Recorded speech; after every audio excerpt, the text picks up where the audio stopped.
sa Pilipinas. NBC Manila Broadcasting Company.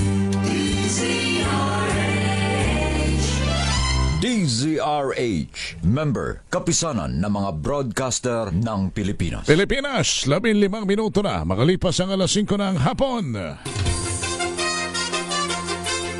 Dahil ang pamamahayag kailangan laging patas.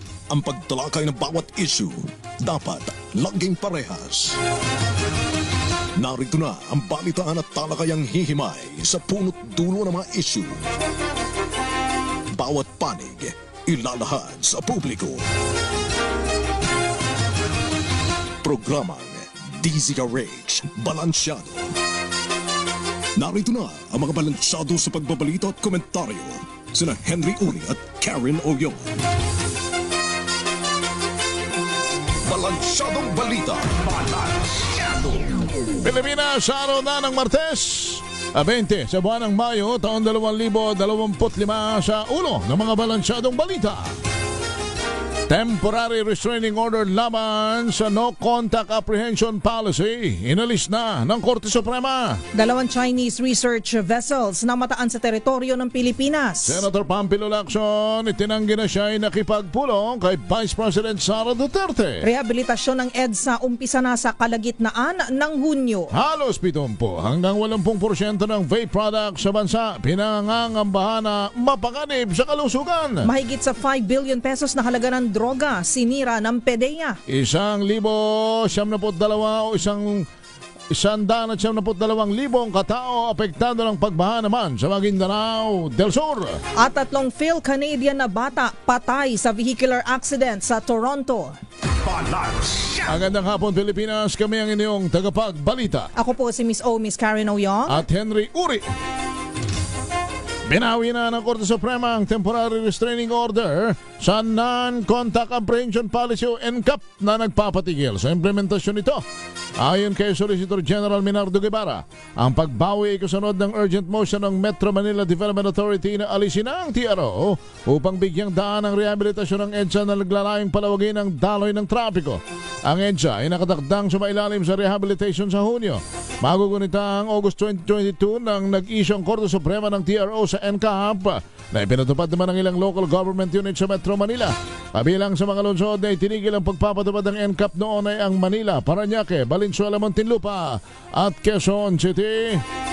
2 research vessels naman ng China ang namataan sa teritoryo ng Pilipinas. Ito ay ang barkong Xiangyang Hong 302 at Tan Suo Erhao. Sinabi ni Commodore J. Tarella, tagapagsalita ng Philippine Coast Guard for the West Philippine Sea, na ang Xiangyang Hong 302 ay namonitor sa layong 180 nautical miles sa karagatan ng Rizal, Palawan. Ayon sa opisyal, ng isa pang Chinese research vessel ay namataan naman sa layong 130.5 miles mula sa Burgos, Ilocos Norte. Bukod sa dalawang nabanggit na barko, isa pang kaparehong Chinese ship ang pumasok sa exclusive economic zone ng Pilipinas. Subalit agad ding bumalik sa lalawigan ng Guangdong. 18 minuto na makalipas ang alas 5 ng hapon, itinanggi naman na Senator Pampilo Lacson ang mga ulat na nakipagpulong siya kamakailan lamang kay Vice President Sara Duterte. Sa kanyang pahayag, binigyang din ni Lacson na walang katotohanan at malisyoso ang naturang impormasyon, lalo't may tuturingan niya itong hindi angkop sa sitwasyon bilang isa siyang posibleng maging Senator Judge sakaling umabot naman sa Senadong impeachment trial laban kay kay Vice President Duterte. Iginit ni Lacson na hindi siya nakikipagkita sa respondent ng isang kaso na posible niyang hatulan bilang miyembro ng Senado. Gihit pa niya, bagamat karaniwan ang pagpapakita ng courtesy sa Vice President ng mga bagong halal na miyembro ng Kongreso, hindi ito naaangkop sa kasalukuyang sitwasyon.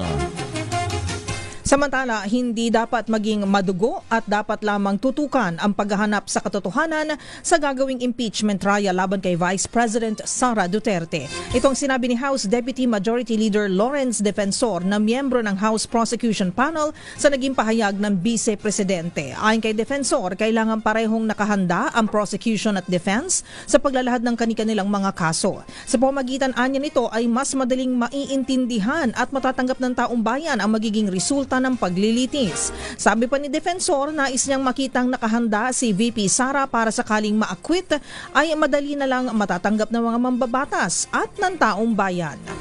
Samantala, itinakda naman ng Department of Transportation sa kalagitnaan ng Hunyo ang pag-uumpisa ng rehabilitation ng EDSA. Ginawa ni DOTR Secretary Vince Dizon ang anunsyo sa kabila ng ilang beses ng pagkaantala ng naturang proyekto. Sabi ni Dizon, tinatayang aabutin ng 1.5 taon ang gugugulin bago matapos ang EDSA rehabilitation. Dahil sa inaasang mabigat na trapiko, sinabi ni Dizon na binabalangkas na ang mga paraan para maibsan ang naturang epekto.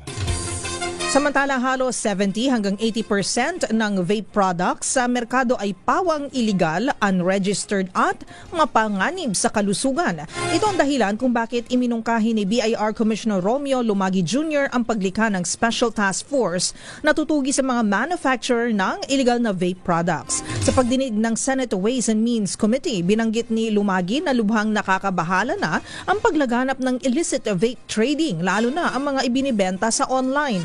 Ayon sa opisyal, dahil ang produkto ay unregistered, unregulated at untaxed, hindi dumaan sa masusing pag-aaral ang sangkap nito na sadyang delikado sa kalusugan. Sinabi ni Lumagi na panahon na upang magtatag ng task force na tututok sa nabanggit na problema.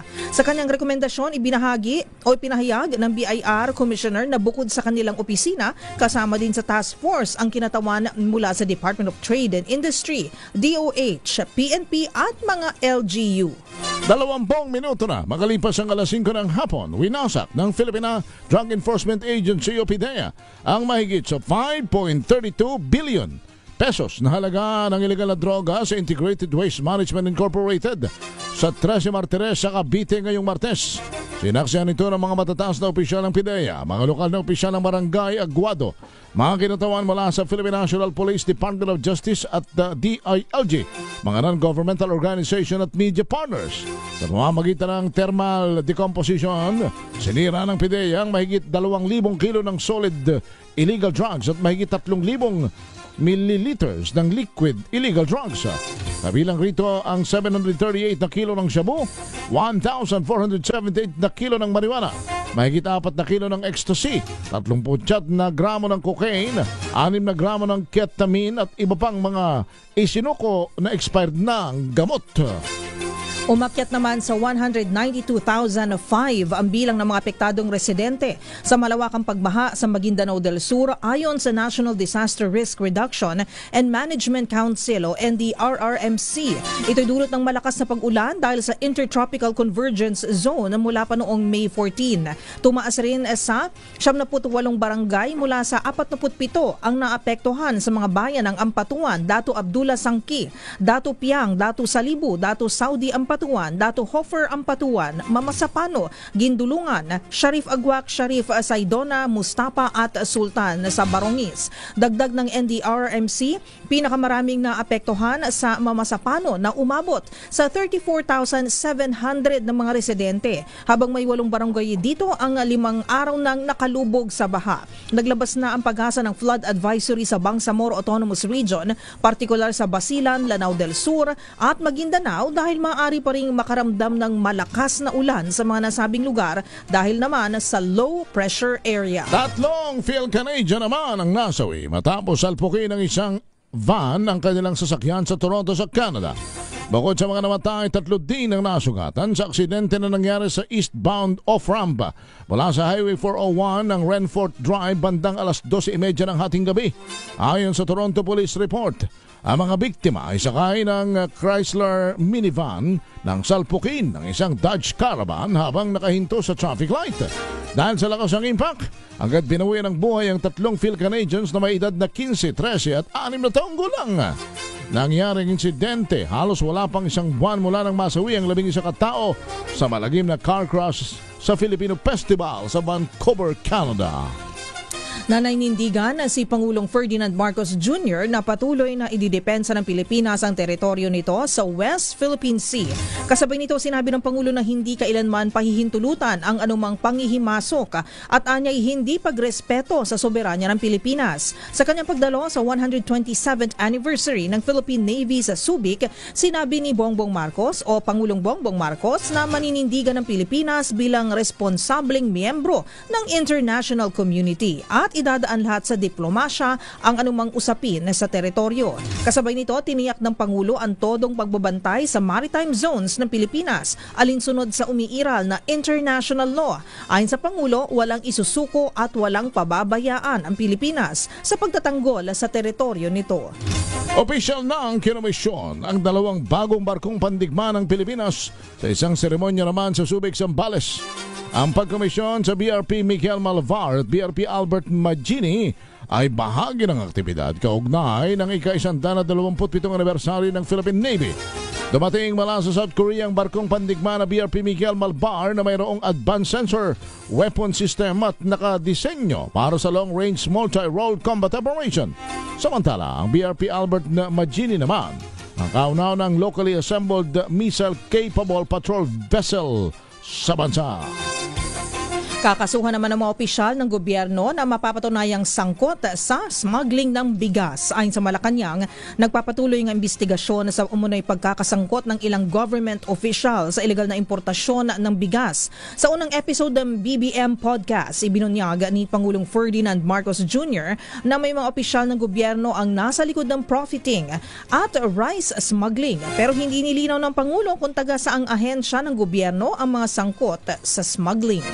Resolbahin naman ang Commission on Election bago mag-June 30 ang kaso ng dalawang nanalong party list na hindi na iproklama kahapon. Sa panayaw ng programang Damdaming Bayan, sinabi ni COMELEC Chairman Attorney George Garcia na hindi nangangahulugan na ang pagsuspinde sa proklamasyon ng Duterte Youth at bagong henerasyon ay hindi na sila nanalo. Aniya, minarapat lamang ng National Board of Canvassers na huwag mo nang iproklama ang dalawang party list hanggat hindi pa natatapos ang nakabinbing kaso laban sa kanila. Narito ang kanyang tinig. Gusto po nating liwanagin. Hindi po nangangahulugang sinuspend ang proclamation ay hindi po nanalo. Panalo po ang dalawang party list na yan para po sa kaalaman ng mga supporters nila. Kung kaya nga lamang po ay minarapat ng National Board of Canvassers na wag mo nang iproklama hanggat hindi natatapos yung mismong kaso na nakapending po sa amin sa COMELEC. Ibig sabihin po, Sir Lakay, pwede po namang pagkabago mag-June 30 kung saan magiging kongresista ang lahat na naproklama sa party list, pwede naman po ma-resolve yung mga kasong yan. Lalo pa kung ang pag-resolve niyan ay ma-dismiss. Yung mga cases, kaagad po naman namin ipoproklama kaagad yung mga naturang party list. I-resolve natin sa bago po mag-June 30. Umabot naman sa 11 trillion pesos ang kabuang halaga ng hinihiling na budget ng bawat ahensya ng pamahalaan para sa susunod na taon. Sa pag-aaral ng Department of Budget and Management, karamihan sa mga government agency ay doble o triple pa ang itinaas ng kanilang budget request. Sinabi ni Secretary Amina Pangandaman na posibleng sa Biyernes iaanunsyo ang pinal na halaga ng budget proposal para sa 2026 national budget pagkatapos ng pagpupulong ng Development Budget Coordination Committee. Pakinggan po natin si Budget Secretary Amina Pangandaman.